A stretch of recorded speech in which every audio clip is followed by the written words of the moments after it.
Mark Breslin, and welcome to Dead Comics, live comics talking about dead ones. Today, my panel consists of Brian Hatt, Shannon Laverty, and Clint Hemsworth. Three excellent comics. And who are we going to be discussing today? Well, Joan Rivers, the late, great Joan Rivers. And when I say great, I mean great. Let's look at a clip. They're lucky because they can stand up when they go to the bathroom. And they miss. How can they miss when they stand up? That's what I think you can tell what kind of a lover a man is going to be from the way he tinkles. If a man in a room that is fully lit cannot hit a hole this big around.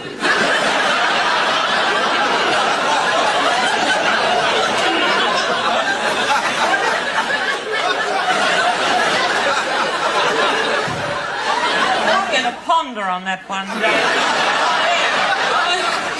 So most people, or many people, know that I have a very long-standing, professional relationship with Joan as I produced her show in Los Angeles in 1987. I learned a lot about her. I was very close with her, whether she wanted me to be or not. I was right there and saw everything. And I can tell you, she was a wonderfully nice person. And here's the interesting thing. When Joan would get to the set in the afternoon, the first thing she would do is go into the writer's room. And she would disappear in the writer's room for hours, obviously enjoying the company of the writers. And this is one of the ways you can really test what a comic is like, what a comic star is like, is by the way they treat their writers. She worshipped great writing. So I once asked a friend of mine who was working on The Tonight Show for 12 years, I said, what's Johnny Carson really like? And he said, I don't know. I've never met him. I said, what do you mean? He said, well, Carson deals with the head writer. The head writer deals with us. Carson does not interact with us. What a difference in the way that Joan related to people. Joan was fantastic. Brian, what's your take on her? Absolutely agree. Always on my Mount Rushmore of comedians, just for all the doors she opened, and not just for women, but dudes like me, a little on the cruder side of things, perhaps, a little less for the church folk and a little more for open expression and stuff like that. But just wildly funny, maybe the most like prolific in the turnover and jokes, like it. What the documentary, A Piece of Work, just the scene where you see the cabinets full of the cookie cards, full of her jokes. I mean, I don't know if anyone ever made me feel lazier or worthless as a comedian than Joan, but that just razor sharp, so funny, and just I really enjoyed working with her, and just I even had a few friends, a mutual friend, Johnny Guardhouse, got to work with her. Also had wonderful things to say about her. Her only request was, "You get two fucks. That's it. The rest are mine. Right. Don't empty the fuck truck, and we'll be fine." Right. And it's just, it sounds like the kind of person you'd love to work with, and I certainly wish I had the chance.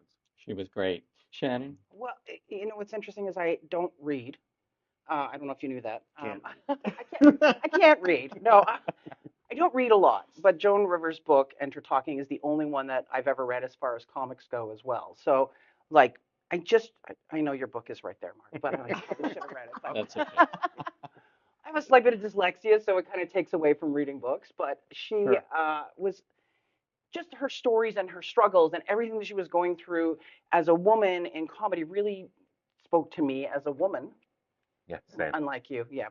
And really made it so that I could understand a little bit more about what was going on and what my journey was going to be like as a female comic as well. Because it's very, I didn't play the strip clubs, not the same way that she did. And I wasn't friends with Barbara Streisand and all those things that she wrote in that book. But man, I really enjoyed it. And it was just something that encouraged me to keep going. Just her tenacity and her. Yeah, no, she was amazing. And there's another book out there which is not written by her, but it's about her. It's a very good biography called Last Girl Before Freeway, I think it's called. Okay. And it's a very good biography. So book on tape is what you're saying. Book on tape. Yes, book on tape. That's happening. Clint, what's your take on Joan? I watched that documentary. Oh, It was fantastic. so good. The biggest thing was like how long her career was.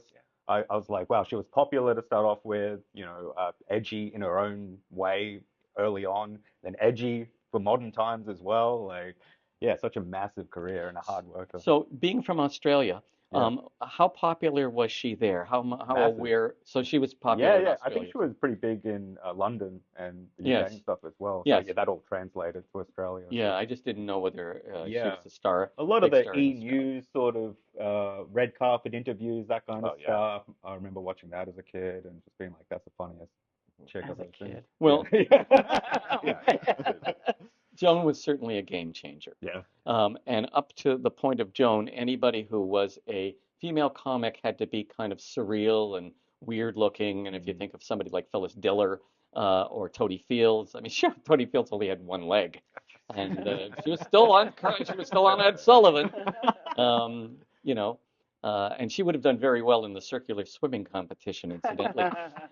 But they were all kind of freakish. Yeah. And then along comes Joan, and Joan looks like a modern woman, like a housewife, a glamorous one, Mm. a wealthy one, but nevertheless somebody that you could relate to, as opposed to the others who were freakish. And I think this really, really made an enormous change in the way that people perceived female comics. Mm. And then, of course, the next thing that she did was she went out and, as a female comic and was completely mean Yeah, to so many people. which was great. So many people. In the kindest way. It's Yeah. Well, they're jokes, of course, but people took those jokes seriously. And I remember her telling me that Elizabeth Taylor would never talk to her Mm. again because she really went after Elizabeth Taylor because Elizabeth Taylor had gotten heavy. Um, but she also told me that after she lost her show, um, she would go to a restaurant, and if there were other celebrities there, they would move away from whatever table she was sitting at because she was considered so toxic at the Mm. time, Right. which is kind of amazing, isn't it? She had ups and downs, Of and course. people don't think of it because they go, well, she's wealthy. Mm. But even within that context, she once said to me, uh, everything is a bottleneck. Every time you're trying to get to the next level, no matter where you are, it's a bottleneck Mm. and it's hard to squeeze through. Mm.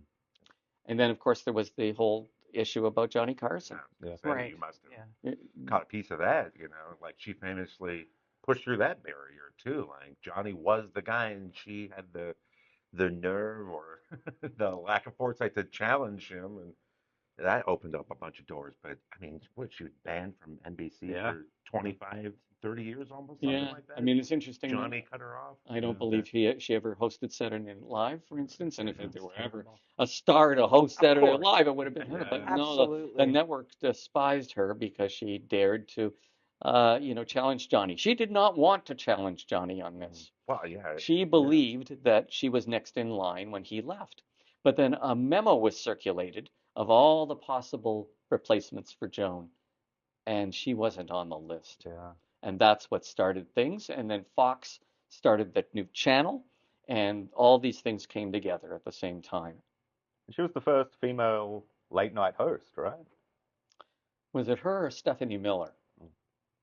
Might have been Stephanie Miller, Yeah. a name we never hear Yeah. anymore. Yeah. No, I've never even heard the name. Yeah, yeah. Never once. She was the daughter of Bill Miller, who was the vice presidential candidate, Republican candidate in 1980, I think.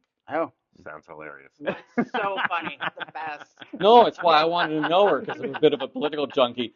So she worked in our box office in Buffalo. This is, Stephanie did. yeah, Yeah. Stephanie Miller. That's so funny. Yeah, so I would always love to go to Buffalo and talk to her about, her father and what's going on in Congress. So I didn't know at that time she wasn't even a comic, Right. Stephanie. But Stephanie Miller did say that, she was inspired by Joan Rivers. I don't know very many female comics who wouldn't say that. Yeah. Yeah. Do you? No, I don't know No. very many. I mean, she was a bulldog. Like she just went after people, which was it was always so funny because I was so scared to go to see my first comedy show because I didn't want the comics to talk to me. And I was so terrified. And then, you watch Joan and how ruthless she is. She's just at Mm. them and on them, and but people find it hilarious. And now it's a huge thing. Like for a long time, people would be like, "Oh, crowd work, don't do crowd work," and she Mm. would do crowd work. She would talk to people. She would criticize people, or make jokes about people, and everybody was like, "Well, you can't do that." And now it's kind of come around again, and everybody's doing that. And those are the clips that are going online. And I mean, She would have been awesome in this time, you Yes, know? she would have been Yeah. awesome in this time, and what a sad way to go. You know, a facial something or other, Yeah. some kind of plastic surgery, but she didn't do it in a hospital. She did it in a clinic. So Yeah. when things went bad, they couldn't revive her. What a sad, sad It's way so to sad. end They her sued the life. doctors, and they admitted that it was their fault. Yeah, Oh, Yeah. geez. yeah, there was a Crazy. lawsuit, Yeah. and I'm not sure how that ended, but there was a lawsuit. Okay, I gotta Uh, go. I got my facial. Yeah. In a weird way, well, you she won't be died doing around to what you enjoy love. the money, so I'm not sure how good that is. Um, yeah, no, she was amazing. Um, the red carpet stuff was interesting because it was the Mm. first time that somebody had done that kind of stuff on the red carpet. Before, you'd have a red carpet for the Oscars and everybody would be very polite and Yeah. gentle about Right. things instead of, who are you wearing? I'm wearing so and so. Oh, nobody goes to him anymore. Right. Yeah. It was Yeah. just, it So was great. just such a breath of fresh Yeah. air, you know. And then, her real moneymaker, of course, was QVC. Yeah. Oh, yeah. Yeah, she made a fortune on QVC Yeah. after she lost all her money. I mean, I don't know if you know this part of the story, but her husband Edgar um, invested her money in a bunch of shopping centers in Philadelphia. And then they went bankrupt, so she lost all her money, and that's why Edgar went and killed himself. Oh man. So she's dragging that around with her, Right. which is Yeah. not an easy thing to drag around, No, of course not. especially when everybody kind of, anybody who would read about this would know that that was the connection and Yeah. why Edgar decided to kill himself. So she was pretty much broke Yeah. and out of a job in 1988. And I would go with her because I was still living in California. I would go with her to Vegas. She'd be headlining at Caesars, and that would give her a cash influx. But she lived really, really fancy. She loved fancy. I went shopping with her down to a store named Eamon Wardy, which was an hour south of Los Angeles, women's store. And I watched her dump $400,000 on clothes. Wow. She really, when I no longer worked for her in New York on the New York show, because it wasn't really the right show for me to work on, and I said, Joan, the producers are not going to have me back for the after my contract is out. She was so very upset, and she said, I never got to even ride in your Rolls Royce. That's why you're going to miss me. So she was very materialistic, Right. and she needed a lot of money. I went to a place in Bel Air, and she had a beautiful, old Tudor mansion in Bel Air filled with priceless antiques. And then when she moved to New York, she took over the ballroom of some big hotel, and she lived there in the ballroom. Mm, that's my dream. She's like a To live in a pharaoh. ballroom? Yep. Not a ball pit room, but like an No, actual ballroom. no. Well, you like anything with the word ball in it. Anything with balls in it. That's you. That's me. Um, What do you think though of like hacks? Like that's supposed to be based kind of loosely Oh. around her.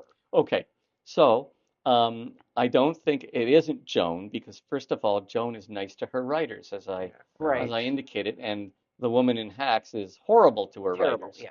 Um, she's just not a nice person, which Yeah. is fine for the show. But Joan was nicer than that. Yeah. So was it based on Joan? It's based on Joan's career, but I don't believe it's based on Joan personally. Right. Mm. Yeah. Yeah. In some ways, I think that Maisel is more like Joan. Mm. Oh, interesting. And did Joan do Yuk Yuks often or Never. never? Really? No, by the time I met her, she Yeah. was an enormous star Yeah. and selling out, like 3,000 seaters. Yeah. So, no, she never did Yak Yaks. Mm. What a treat that would have been. What a treat that would have been. Yeah. But I got to see her. I personally got to see her so much. There was a bar in LA called Carlos and Charlie's, and there was a top floor, and she used to go there and work out material. Nice. And I used to go with her all the time. I'd take notes and I'd give her notes and stuff.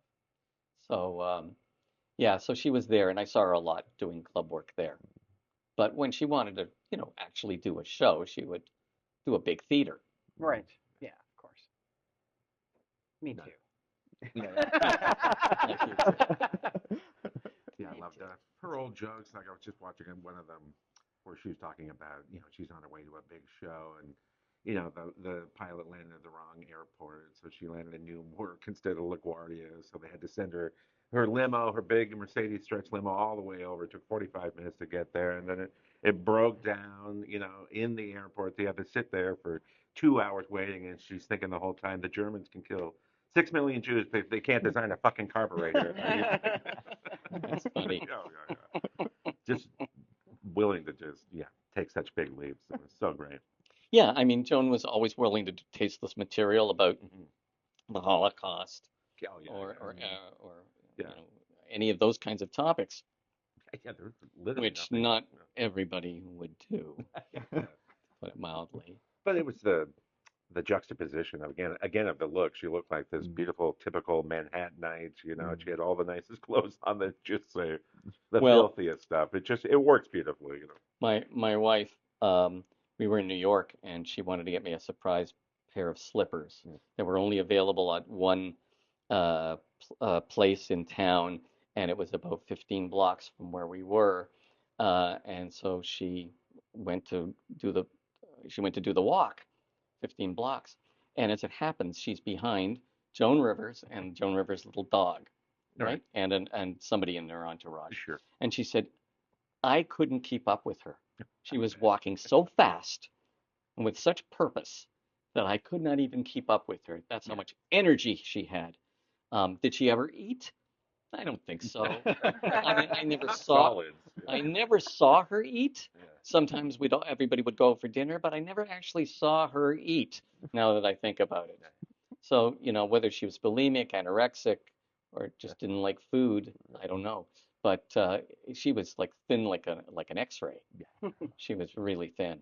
Image was obviously important to her. Image was very important to her. And there's so many of her jokes which revolve around women looking a certain way, not criticizing that, but actually just sort of folding into it. Mhm. If you want a great guy, you want a rich guy, you got to look great. And, that's sort of politically incorrect to say that. Mm. But, and the jewelry, and, sure, marry anybody you want, just make sure he has jewelry. So, So thank you guys Oh, you're for welcome. Pleasure. Thanks for joining having us us. here. Yeah. Brian Hatch, Shannon Laverty, Clint Hemsworth. I'm Mark Breslin, and this has been Dead Comics. I'll see you soon.